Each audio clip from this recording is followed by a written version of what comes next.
In this video, I'll show you how to make a t-shirt in Roblox mobile. So what you need to do, open up your Roblox, tap on this more option, tap on create. So wait for it to load up.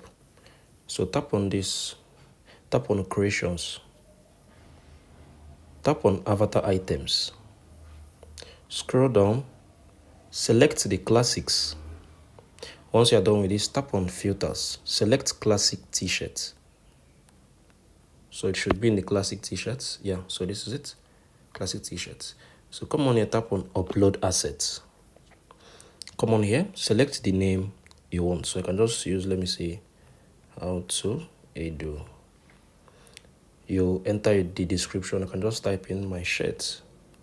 Come on here, select a logo. Sorry, come on here, select an image you love for your t-shirt.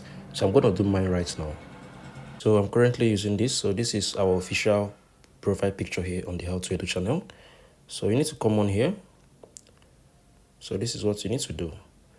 So you can come on here. Once you are done, you're going to be able to see the upload. So it's going to cost you 10 Robux to be able to do this. So to be able to create your own custom t-shirts, you'll be needing some Roblox or some Robux on your account. So if you have some Robux on your account, you can be able to create this. So once you tap on upload for 10 Robux, it's going to go through. So if you find this video helpful, please make sure you like, share, and subscribe. I'll see you on the very next video.